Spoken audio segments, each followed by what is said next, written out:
was really disturbed mentally. I haven't been myself. Some stage I had these suicidal ideas, because I ended up losing everything. I even lost my house. They were saying I owe. The money they were saying I owe was actually owed by them, not by me. It's owed by Blue Tree. Blue Tree happened to be the name of my plot. And so they insisted that Blue Tree is owing. So I'm the one to owe. Talk to us about where your career started, so to speak. Obviously, you are a very prolific golfer. By then, who was pro in Botswana? No, there was no professional then. So you were the first I professional. was the first Botswana professional. You had to go and do it in America. Yeah, I had to go and join the American. I thought of starting a golf training center.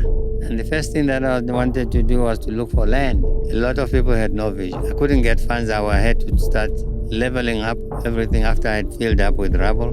So I started looking for sponsors, if I could get anybody to finance me. We started having a misunderstanding.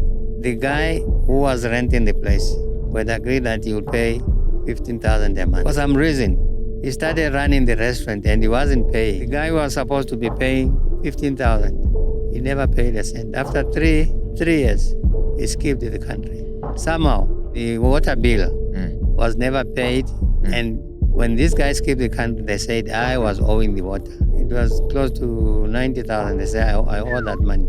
And I said, no, it's not my bill. While we were there, the rest of the other partners also were pulling out. They pulled out, skipped the country as well. And now they sold my whole plot is 15 hectares. Mr. Johwa. Yes, my brother. Welcome to Deep Dive Sessions. Only my pleasure, Paul. Yes, sir. Yes, sir. Good to see you. How are you? I'm fine, and you? Awesome. I'm great. I'm great. So,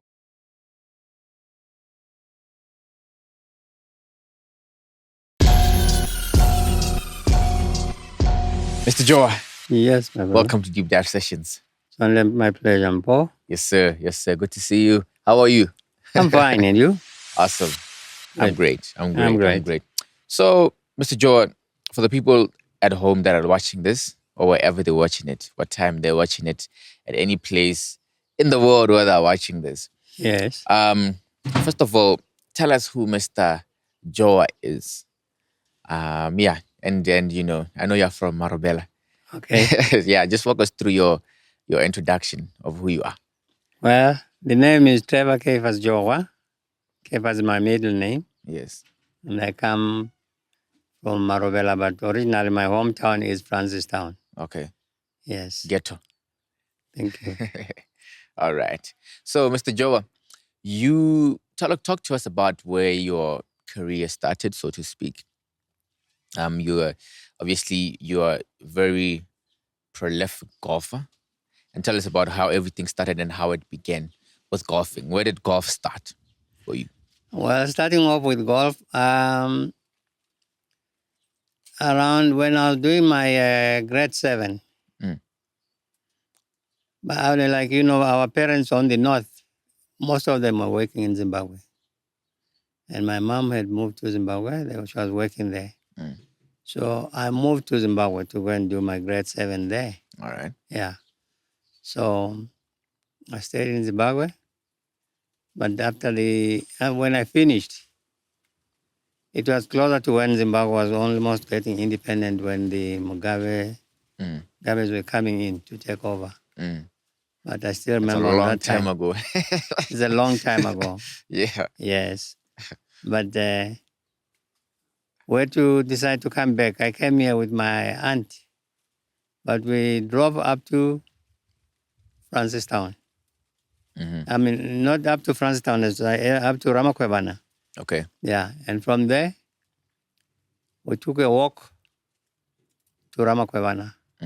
Yeah, because transport wasn't very easy to get. And also we're not financially able to do that. Right. But from the border, you took a walk. We walked with your aunt. Up to Ramakwebana, yes. Right. Yeah. Okay. And we arrived, and people were very helpful on the road. If we were thirsty, we had watermelon. They would give us watermelon. They give us anything, maize, and Yes. It was a fun journey, actually. It wasn't even tiring, for that matter. I thought you were going to say you saw people playing golf, then you joined them. No. And of course, there's one thing that I've left out before. Before I left Zimbabwe, I was a caddy. Mm-hmm. Caddy, the one that carry bags for the golfers. Okay. So from golf as a caddy, we used to play. We used to cut a cob, a milli cob. We cut Okay. it very short, about maybe an inch. What is that? A milli cob. Okay. What is a cob? A cob. When you have eaten your millis, you Oh, leave the the cob. inside. Yes, yes. Okay. Okay. And then we used to took that. We cut it in pieces, and then just a small piece, so that we will make a golf club made in wire. Mm. Yeah, we used to use that, and we would be hitting that cob up to a certain point. We get to score. We just use one club, no mixture of all certain clubs. A golf set is actually a maximum of 14 clubs, Mm-hmm. but at the time, as caddies, Okay. we had the love of the game. Okay.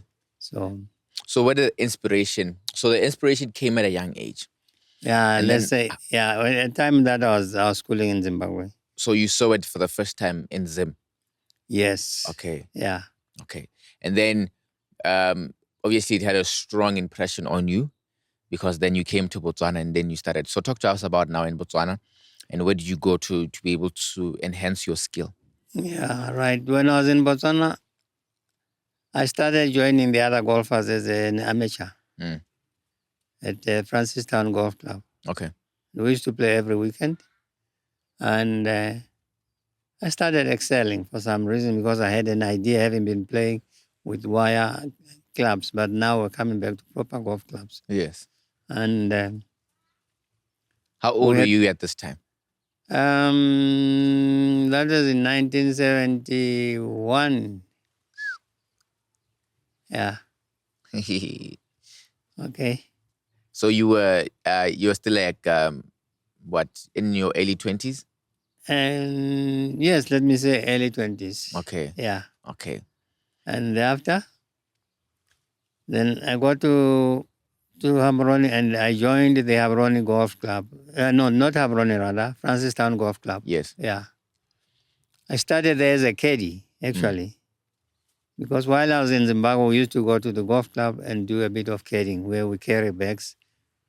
And I came back here, I was a caddy. Mm-hmm. And through that, I started developing a liking of golf. Okay. And then I decided to join the guys.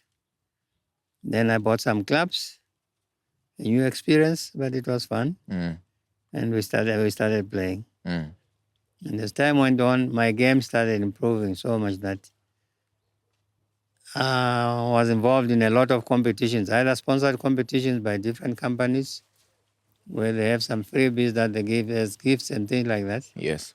And I started superseding everybody. Yeah. You I was became a the man. well-known golfer. Then I became, and I was winning almost all the tournaments.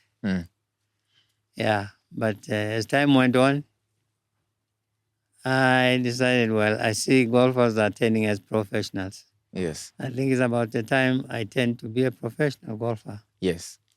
Yes. I turned pro. And do you mind telling us how old you were when you turned pro? It was 1989. And that was the time that immediately when I turned pro, I went to America. Yeah. So you are now in your 30s. Yeah. Okay. I left here for America, self-sponsored, of course. Oh. Yeah. I'd been working here as a sales So you were sales making rep. money on the side? No, I was working as a sales rep. Okay. Yeah. For the golf For club? companies. Or for the companies? For different companies, yes. Okay. And we had an agent that I was representing one guy. He was based in Zimbabwe, and he started an agent here. It used to be called Caron Investments, where we would buy from bigger wholesalers and distribute to small shops and the like. Okay. Yeah. So you turned pro in your 30s, early 30s, I assume. And that's when you went to America. Yes, in 1989. Okay. Yeah. By then, who was pro in Botswana? No, there was no professional then. So you were the first I professional. was the first Botswana professional. You had to go and do it in America. Yeah, I for had you to go to- and join the Americans Okay. and do it in America. Okay. Yes. Interesting. Yes. So you have that under your belt, eh? The first professional golfer in Botswana. Yes, I was the first professional golfer in I mean, how Botswana. long did you spend in America, and when did you come back? I was there for a period of about 3.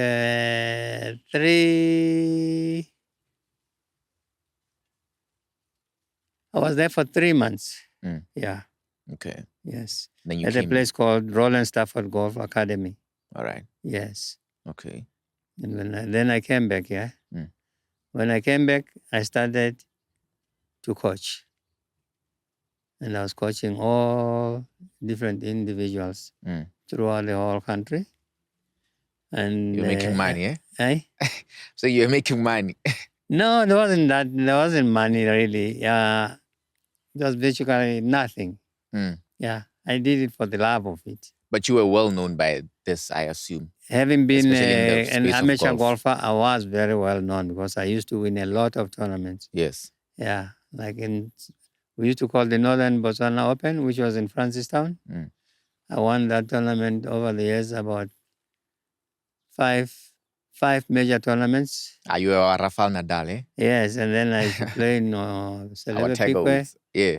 I won as well there, a couple of Conlan tournaments. Yes. And then we used to play in Orapa, and then Habaroni. Mm. Habaroni, we used to play on browns, and not on browns rather. Up north in Francetown, we're playing on browns, where the greens are not grass. Mm. They're all very soft soil. They put oil so that it doesn't get blown by the wind. Mm-hmm. And then you could putt. Mm. Putting is when you are rolling the ball. So, okay. And then from thereafter, I then came into Habroni. I had to learn a new experience playing on the greens. On greens. Yeah. But I started playing on greens while I was still on the northern part. We used to travel all these Celebes Pique, Orapa, Joaneng, and Habroni. Mm. And well, I was doing very well as an amateur. Mm. And then when I turned pro, I had to join a PGA, which is a Professional Golf Association. Yes. And I was alone then. Mm. I realized that I was like almost superseding the other amateurs. Mm. I wanted a little bit more competition. Mm. But then for pros, you play for money. Yeah. Amateurs, you play for freebies, Mm. prizes that they get from companies they sponsor. Okay. And the like. Okay. And so now as a pro, what were the next 5 years like? 5, 10, 15 years? Walk us through that, even in the investment you were making. Well, as a pro, I joined the Zimbabwe PGA. Okay. Yeah, which was nearer. Because to be a pro, you have got to be a member of a professional golf association. Mm. You can't just turn on your own. Mm. So I turned and I went to Zimbabwe. I started playing there. Mm. And while in Zimbabwe, we used to play in different countries there, Zambia, Kenya, Nigeria, and I went as far as Ivory Coast. Mm. And of course, I also joined the South African Senior Tour as a professional there. I started off with the Sunshine Tour, Mm.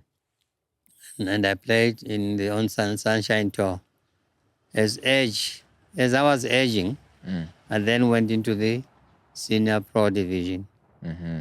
Yeah, I joined what they call the South African PGA, and thereafter they had what they call the Ladies and Legend, which is the ladies and men playing together. Right. Yes. Okay.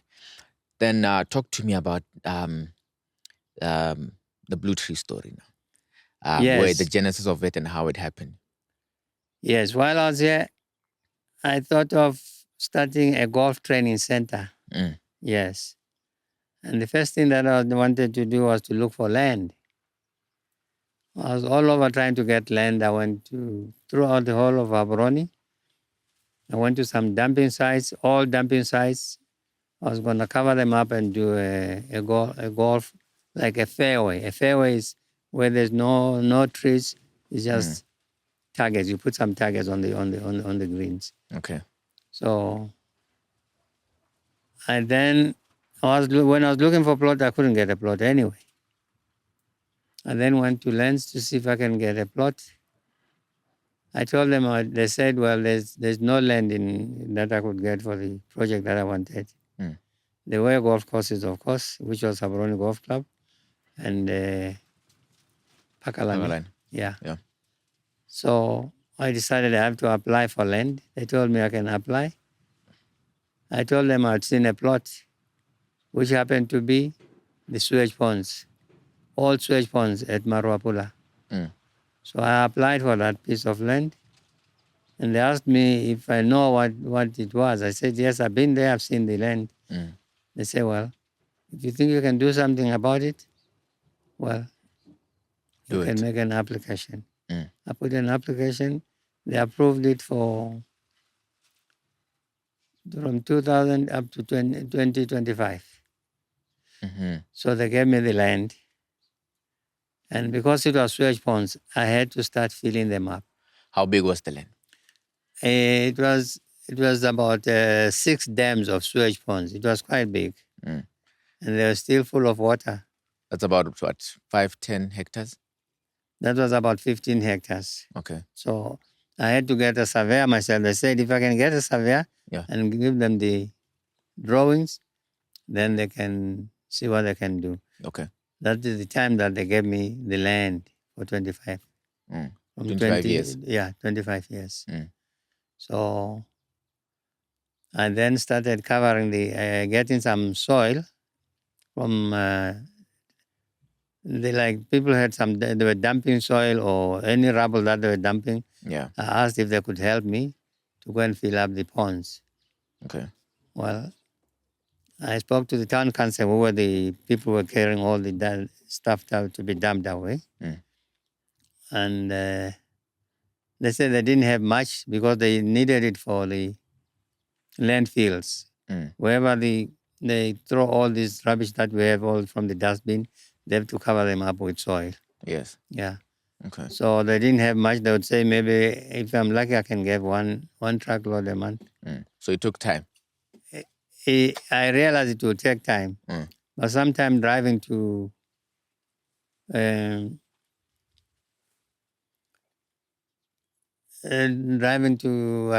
the way to Mkholisani, Mm. I happened to see some truck with some loads of soil. Mm. I stopped them near where the BTV station is now. Mm. I stopped those trucks and asked them, I see you're carrying some rubble. Where are you dumping that stuff? They said, well, we're dumping it somewhere near the airport. Mm. Well, I said, I have a piece of land, which is about 15 hectares, Mm. and we're trying to fill up some ponds. And they said, well, we'll talk to our boss. I said, my place is about 3 kilometers, and where you are going, you talk about 6 kilometers. Mm. So that's 12 kilometers. You've only got about 6 kilometers, Mm. 3 kilometers and 3 kilometers. Mm. And you're saving time. Mm. Well, they said, well, we'll speak to our bosses. When they were told, they were very excited to know that now they could dump it close. They could dump it through. Mm. Where they were getting it, it is where the BTV station is now. Okay. They were digging the topsoil, Okay. all the topsoil, dumping it away and coming up with some gravel, which they were dumping on where the BTV station is to make it a stronger ground. Okay. Mm. Okay. And so you started doing this. You started this project. Did you partner with somebody, and how did it flow? Well, I was alone. I couldn't get anybody who was interested to be a partner then because they had no vision. Well, I started doing that. I was trying to get some finance. I couldn't get any. Mm. Well, as time went on, I couldn't get funds. I had to start leveling up everything after I had filled up with rubble. Mm-hmm. I had to level and start planting grass. Okay. But the funds I didn't have. So I started looking for sponsors, if I could get anybody to finance me. Mm. And a lot of people had no vision. Mm. Well, I approached the bank.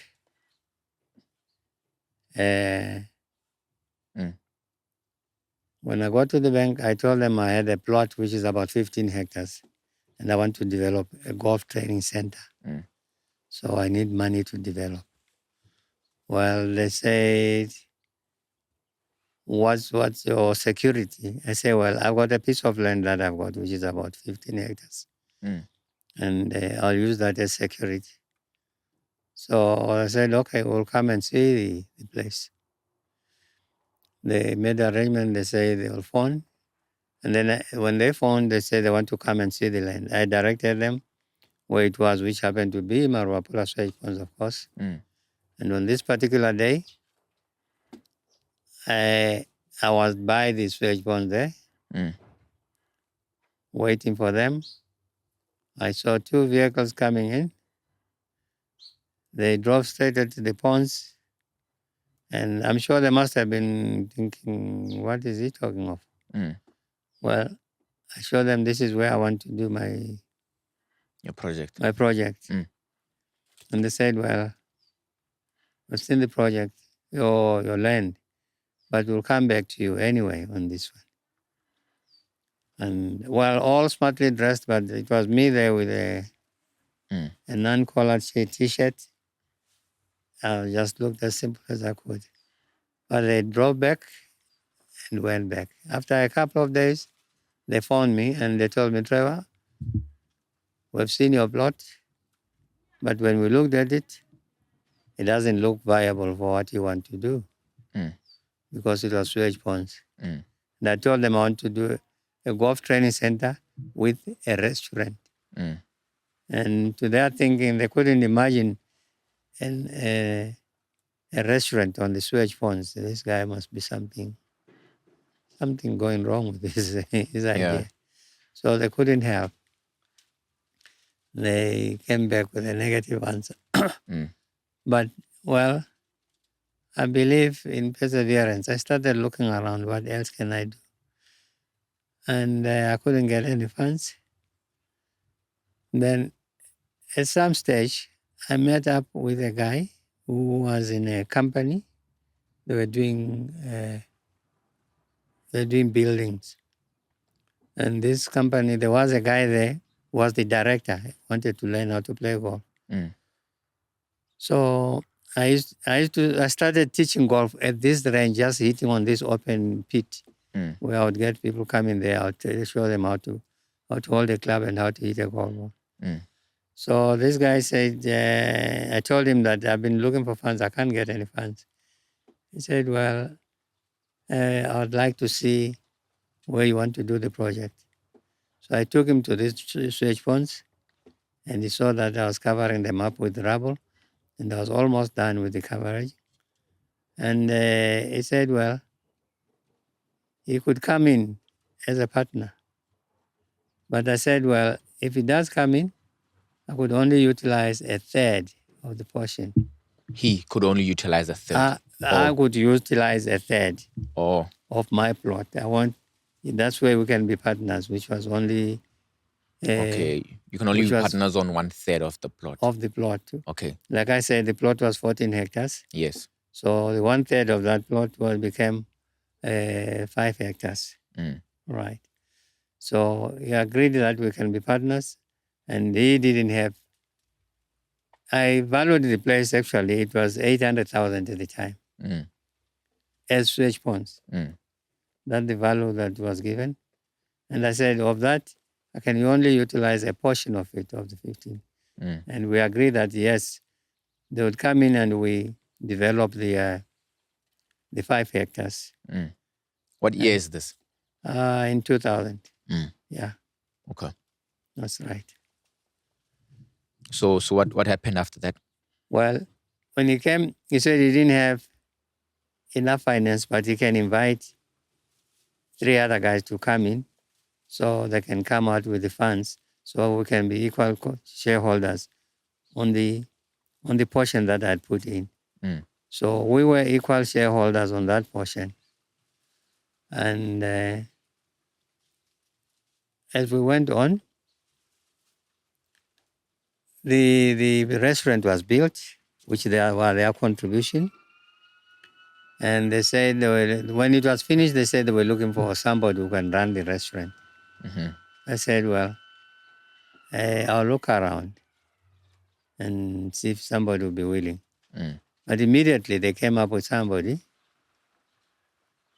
who they had a restaurant of theirs. Mm. It was called Mike's Kitchen. Called? Mike's Kitchen. Okay. So they were running this restaurant. Right. But when they saw my plot, they realized that if we with the building that we're putting up there, they could turn it into a restaurant while the golfers are playing on the other side. Mm. So they came in and they said they're gonna look for somebody. I said I can't find anybody now. I'm still looking. They said, well, we have somebody who could be interested. But little did I know that they were talking of their employee. Mm. And he came in and he said he was gonna lease the place for 3 years. And he started with the restaurant. Mm. And the restaurant was up and operating. Mm. Like I said, they used to come there around about 6 in the morning, and they start the cooking and do everything on the range. Mm. And while everything was going on, all of a sudden, we started having a misunderstanding Mm. because the guy who was renting the place would agree that he would pay 15,000 a month. Mm. And for some reason, he started running the restaurant and he wasn't paying. Mm.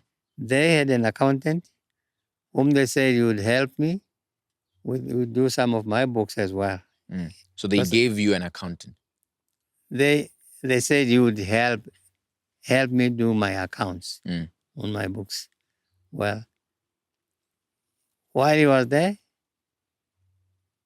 I was still traveling. I used to go to Zimbabwe, go and play golf there. Mm.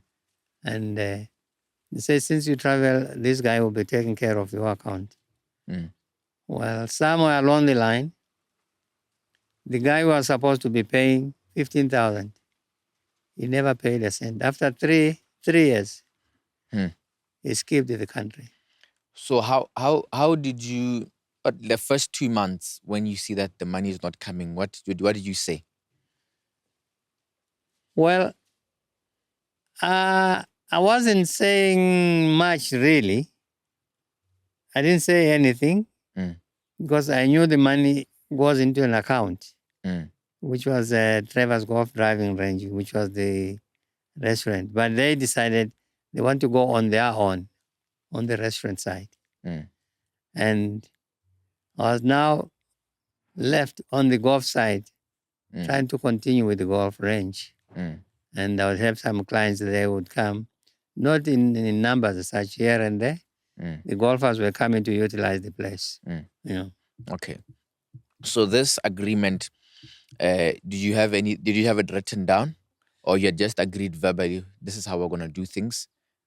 Well, Even both for the plot, since you said 1/3 of it was gonna be used, was what you agreed to use with yes, them. that one was on paper. Okay. Yeah. It was on paper that they will be partners on 1/3. Okay. Yes, which was 5 hectares. Okay. And the 5 hectares, the rest of the 9 hectares was supposed to be my plot. It remained undeveloped. Mm. So, like I say, we developed the 5 hectares. Mm. And as time went on, the rest was up and going. But all of a sudden, the guys decided to come up with some ducky things. And the guy was running the restaurant, escaped to the country after 3 years. He left. He left. No trace. No tracing. But when I tried to find out about the rent, they said, well, they don't know where they could find the guy. The rent was never paid. Mm. So I was there at the range trying to continue with the range. Mm. And they said, well, the project doesn't seem to be doing all right. Mm. They think we'd rather just close it down. That's them advising you. Yes, we should close it down. Mm. And they also decided to close the restaurant. Mm. And when they closed the restaurant, they decided to continue with their own business actually. And I was left there. What was that business? When you say they started continuing with their business? They used to be into construction. Mm. Yeah, Okay. they were into construction. And they just came there for the sake of the restaurant. Mm. And somehow the rental of the water, I mean the water bill Mm. was never paid. Mm. And when these guys came to the country, they said I was owing the water. And yet they were the ones using the water Mm. on the restaurant because they would cook, clean the stuff and everything. Mm. Which water were you using? I was using water from the sewage ponds, which was being drawn from the Pakalane sewage ponds into a reservoir. Mm-hmm. With a reservoir by the golf club there, Mm. by the driving range. Okay. So they said I was owing. And then Owing a lot of money, I guess. they said, oh yeah, they said the bill was my bill. Mm.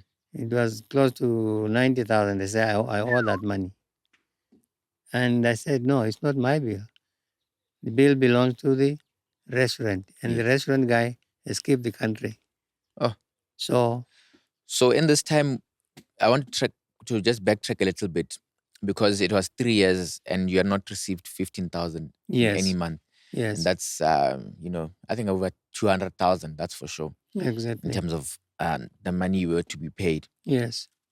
Was it because you traveled a lot, so you were not able to pay attention to what was really going on? Because they had appointed the accountant, I thought the accountant was taking care of it. Little did I know that the accountant was actually an accountant mainly for them. Mm.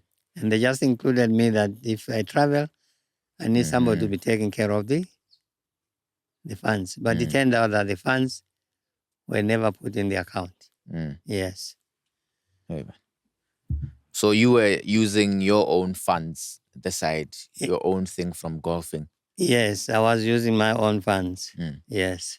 Wow. Okay, so what happens after this now when you realize that this gentleman is out of the country? Did you escalate it to the police and how did it play out? Well, they say they're looking for him and they can't find him. They don't know where he escaped. And while we're there, the rest of the other partners also were pulling out. Mm. Yeah. They pulled out, skipped the country as well. They pulled out in terms of their investment. Of their investment into the Mm. onto the driving Travers Golf driving range. Mm. But then they decided to sell. They said they were selling the plot. Mm. And now they sold my whole plot at 15 hectares. Mm-hmm. Yeah. How did this happen? Because you also owned it. How were they able to do it? I happened to have a lawyer who was representing me when things were not going right. She was a she lawyer. And when she came in, I told her about my story with the guys that they've ripped me off and they've skipped the country. So they were not even citizens, so to speak. Yeah, no, they were not citizens. Mm-hmm. Yeah.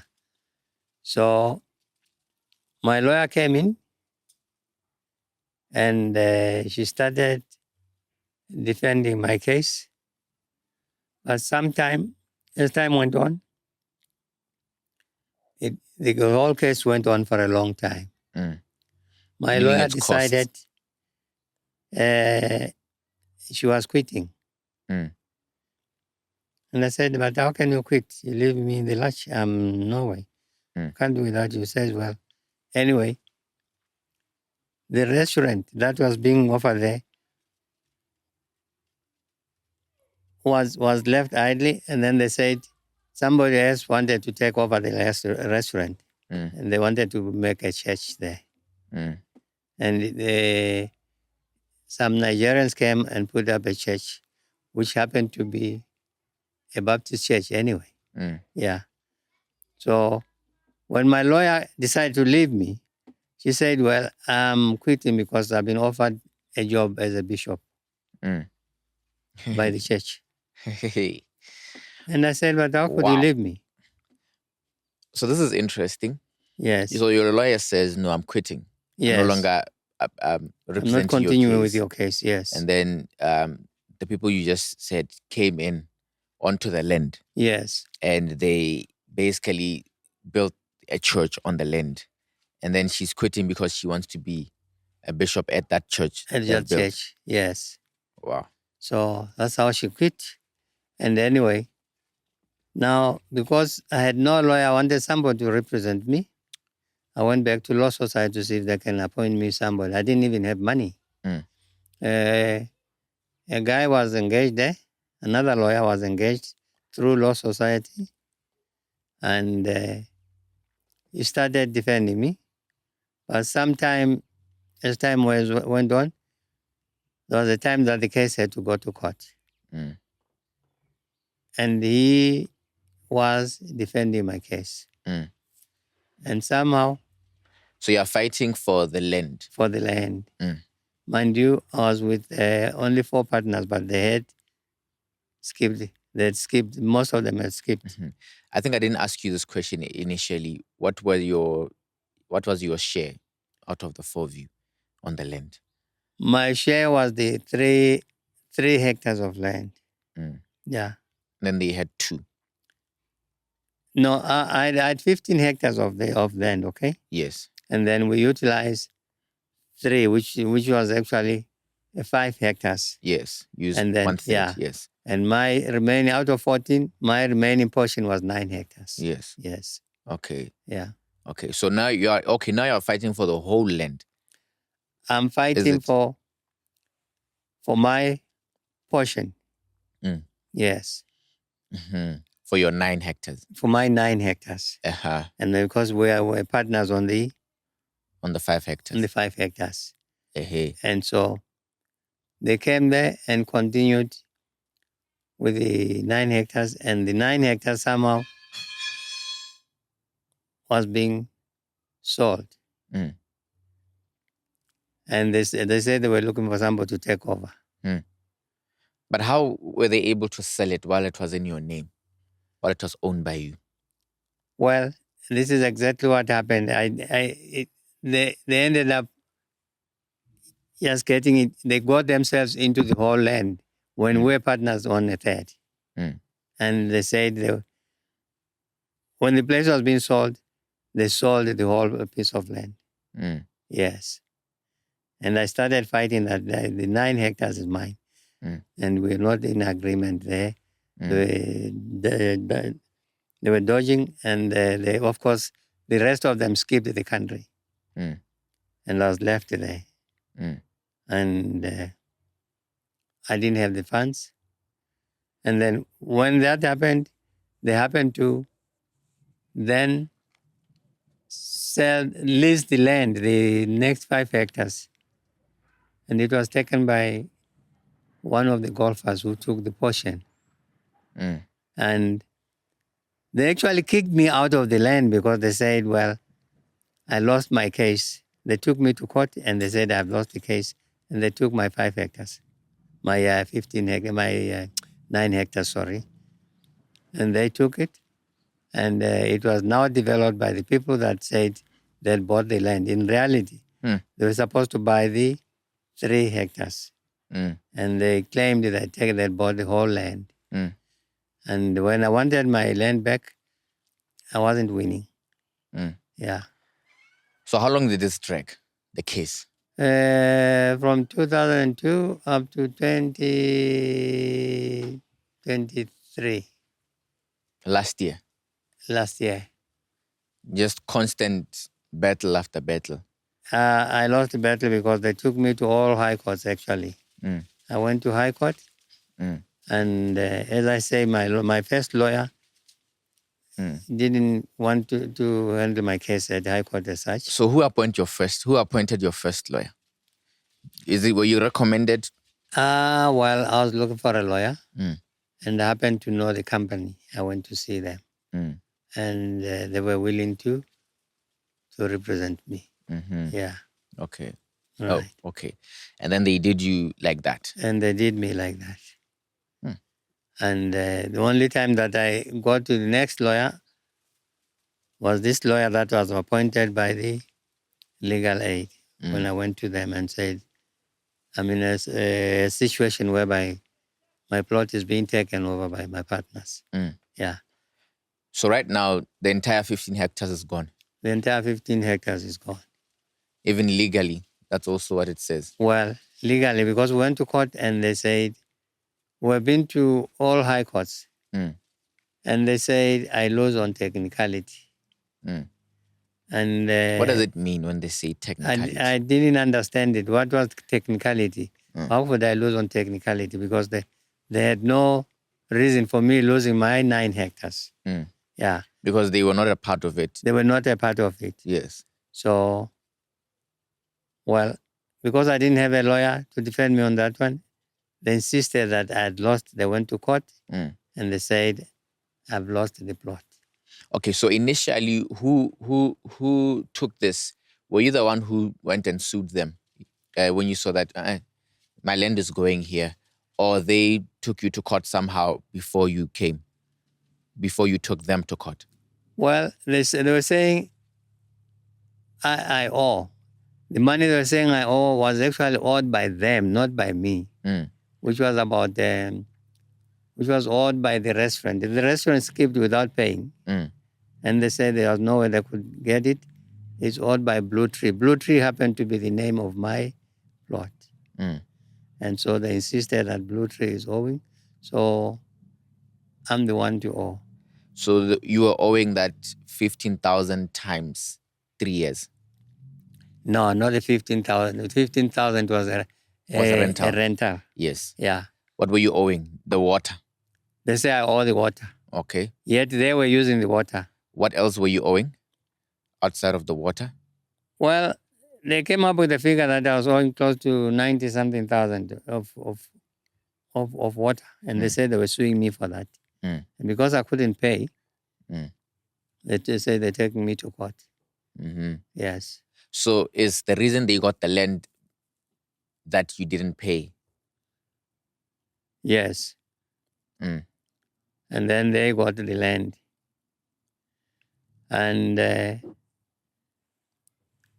they got some lawyers there to take me out of the plot. Mm. So they took you out. They took me out. How? They literally engaged some lawyers Mm. to move me out of the land, and they took over the whole plot. Mm. And by taking over the whole plot, they took the 9 hectares, which was mine. Mm. Yeah. And I was left with nothing.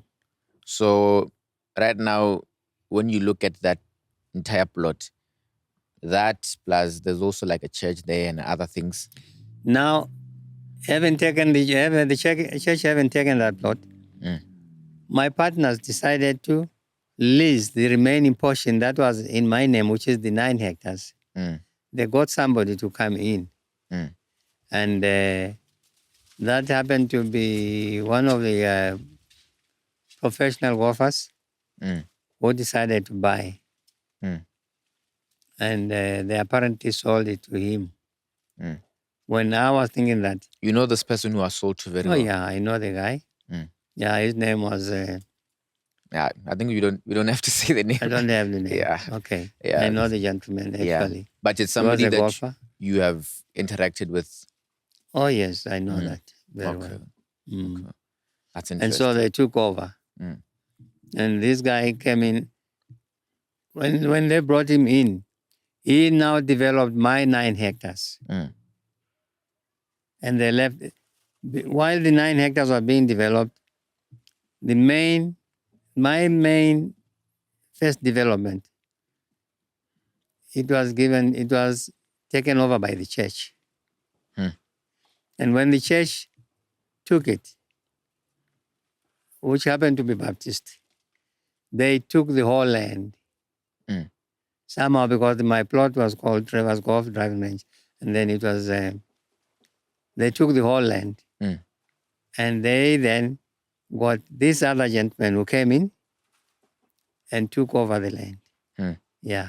Did you ever go back to lands and say, Ghana, this is the situation? Well, I went there, but according to them, they said there was nothing they can do because it has been taken. It's under the. It has been taken by the other people. And you're saying this was up to 2023, 2002 to 2023, the legal battle. Yeah, 2000, from 2000. 2000. Yeah, up to 2023. Yes. So right now, are you allowed to go there somehow? Well, not necessarily, because we're not in good terms. We're I mean, not are you in restricted good, to be in that area? Well, not restriction that they have said, but I can go there, but not to say they are happy to see me there anyway. They wouldn't say anything, but I would go. Yeah. Interesting. So the newcomer is the one who has taken over the whole portion. This was supposed to have been mine, which is the 15 hectares. Yeah. Okay. So that's when they developed everything that we see right now. Yeah, that's when they developed everything that we see. And now apparently, I think the church, with my original lawyer, somehow got together to take over my 15 hectares and include it as if it was the one that was liquidated. Yet it was only the 5 hectares that was liquidated. Yeah. And the 9 had remained as my portion. Yeah. Right now, with all that has happened, what do you believe was your input that allowed things to turn out the way they turned out? In hindsight, what do you believe that I could have done this or done that? Well, I was supposed to continue with the remaining portion, which is the 9 hectares. But while I was still thinking of who else I could engage there,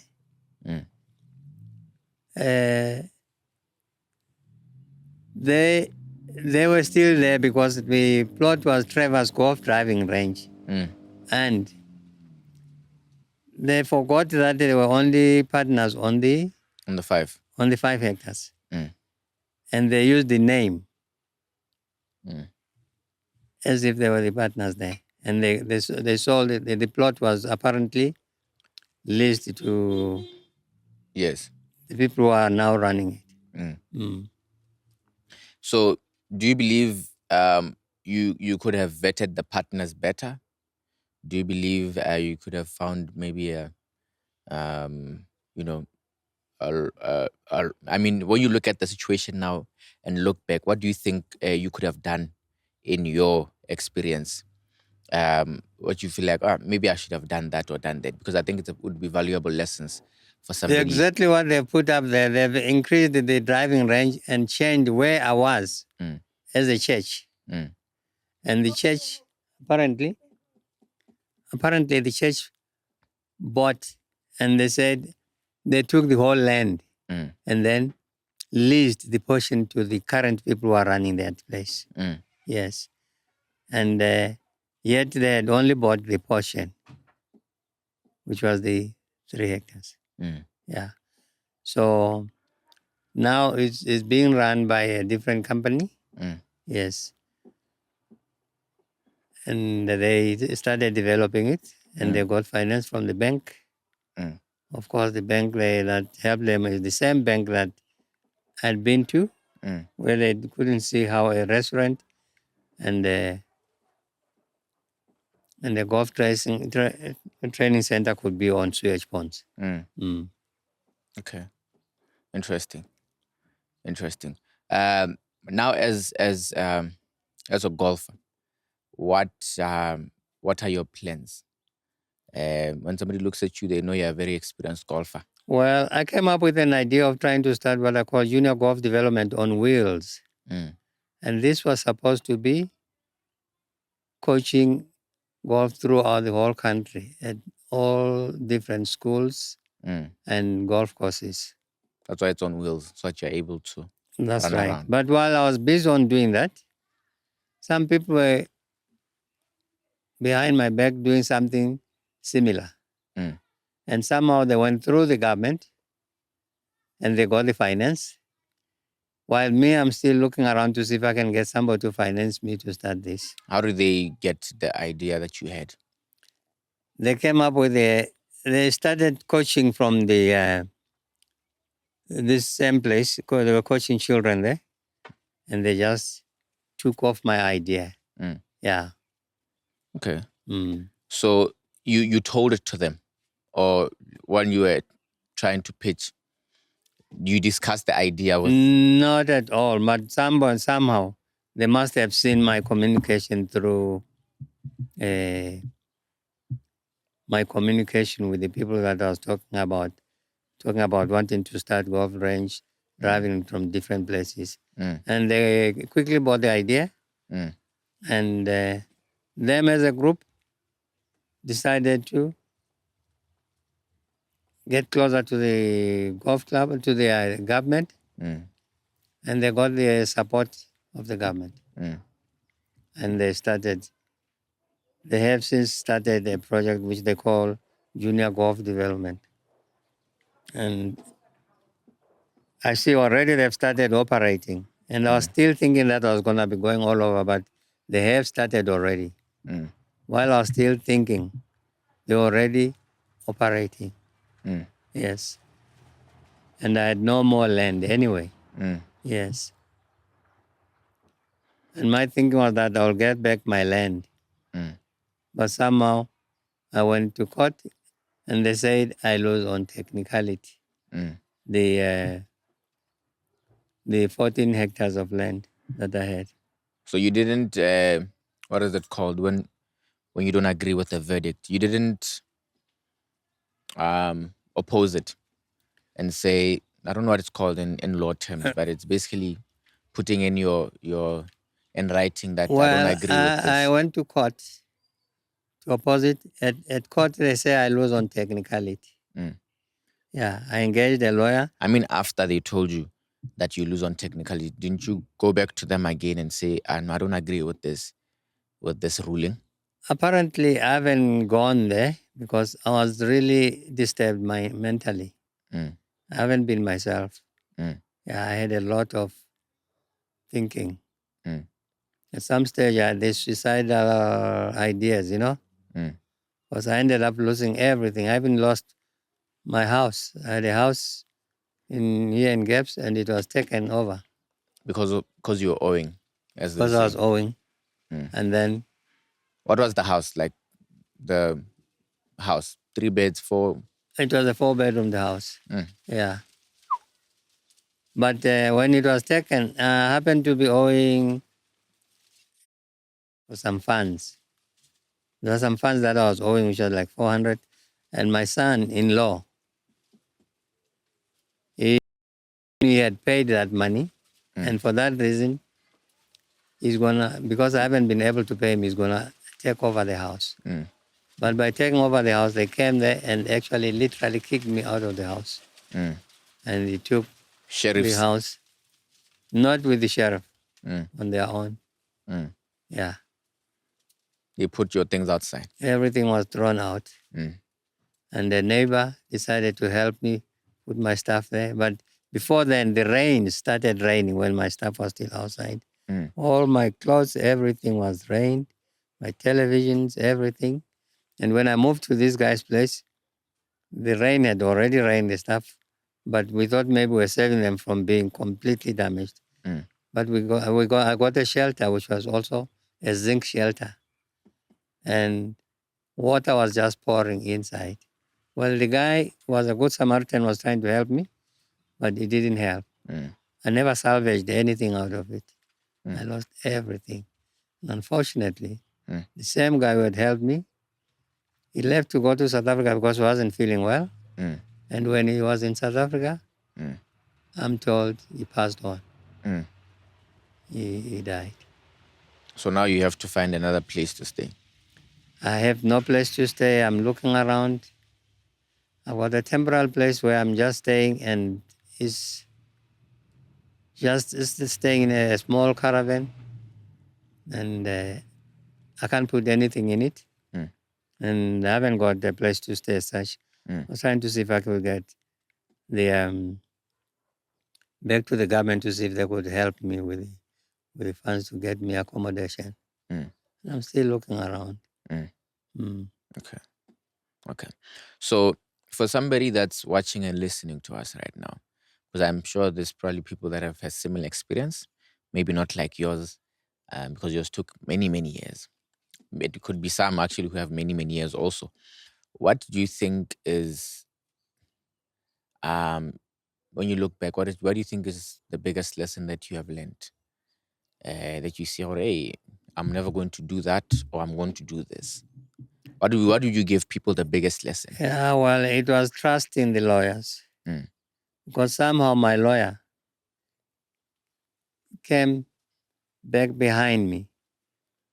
And when she said she was quitting, she joined a church that happened to buy the whole piece of land. Mm. Somehow, I don't know how they managed, but they bought the whole piece.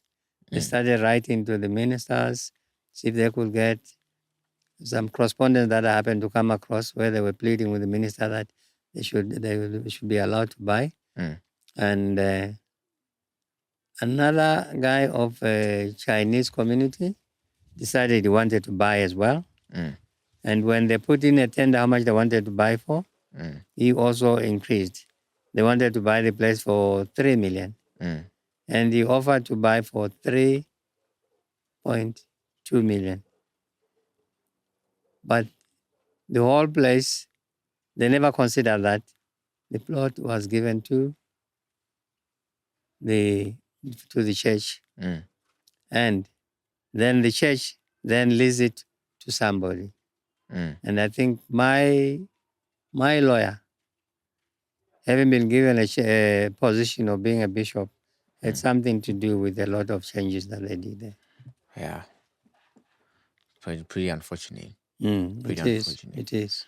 Pretty unfortunate. But thank you so much, Mr. Johwa, for joining us. Thank you very much. Thank you for joining us and sharing your story. I think it takes a lot of bravery. Yes. That I think, it takes a lot of bravery and it takes a lot of courage to be able to share a story like this. Yeah, But I'm actually, sure- now, having been with you now, you tend to forget because it's a long time. Mm. My brain hasn't been normal as such. Mm. And I'm still not. Mm. Like I'm saying, I'm trying to get a decent accommodation, which is I'm still looking for. Okay. Mm. Okay. No, definitely. I think the people that are also watching can be able to get in contact with you because I think you still have the skill. You are the first pro golfer in Botswana. Mm. So I think you can still use that and leverage it. I think there's a lot of people, even myself, I want to learn how to golf properly. Okay. Thank So you. I'll Most definitely welcome. be Yes. considering you. But thank you so much for joining us on Deep Dive Sessions. No, I really appreciate All right. you. Thank you guys for watching this episode. We really hope you enjoyed it and learned something new. Deep Dive is dedicated to bringing you the most comprehensive and engaging information about business, personal finance, and personal development. Make sure to hit that subscribe button to stay updated with all our latest content. If you like this video, give it a like to show your support and help us reach a wider audience. And don't forget to share this video with your friends and your family who may be interested. Sharing helps us grow our community and connect with like-minded individuals. Leave a comment below and give us your biggest takeaway on this episode. If you're interested in being a part of our live studio audiences, make sure to register for the next show. Can't make it to the show? No problem. Check out our Patreon page to watch the full episode and get exclusive access to more great content. Thank you for watching, and I'll see you in the next episode of The Deep Dive.